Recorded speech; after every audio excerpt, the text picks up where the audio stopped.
මේ දවස්වල ලෝකයේ වෙන දේවල් එක්කවත් හිත කලබල කරන් ඉන්නේ.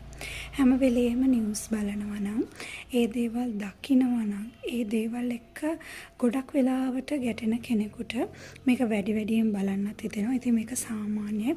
අපිට එම්පති එක දැනෙනවා, අපිට දුක දැනෙනවා.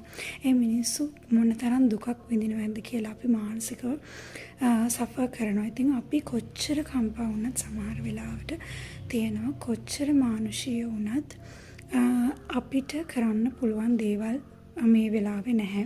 අපිට කරන්න පුළුවන් දෙයක් තියෙනවා නම් අපිට කරන්න පුළුවන්. හැබැයි මේක ඔයා හිතනවට වඩා ඔයාගේ බ්‍රේන් එකට ටිකක් අමාරුයි දරා ගන්න. ඒක නිසා හැම වෙලේම මේ දේවල් බලනවා අපි දැනුවත් වෙලා ඉන්න ඕනේ තමයි.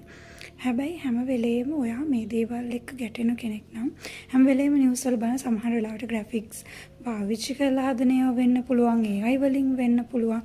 වේව්ස් ගන්න සමහර වෙලාවට ගොඩාක්ම මේ දේවල් ඉන්න ඔයාට ලොකු සෆරින් එකක් දැනෙන්න පුළුවන්. ඉතින් මේක ඔයාගේ මයින්ඩ් එකට එච්චර හොඳ දෙයක් නෙමෙයි.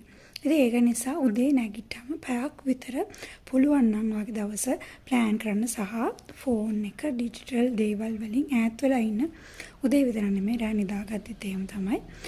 ඒ දෙක අනිවාර්යයෙන්ම ගොඩක් වැදගත් වෙනවා. මොකද මට හම්බෙලා තියෙනවා නරක හීන පෙනිලා මේ වගේ හිත කලබලට පත් වෙලා හරියට නිින්ද යන්නේ නැති මේ වගේ දේවල් නිසා වෙන්න පුළුවන්. ඒක නිසා දවසකට දැනුවත් වෙන්න පුළුවන් ඔයාට විනාඩි 30ක් වගේ යොමු කරලා ඒ දේවල් බැලුවට කමක් නැහැ. හැබැයි හැම වෙලෙම නිතරම බලන්න උත්සාහ කරන්න එපා.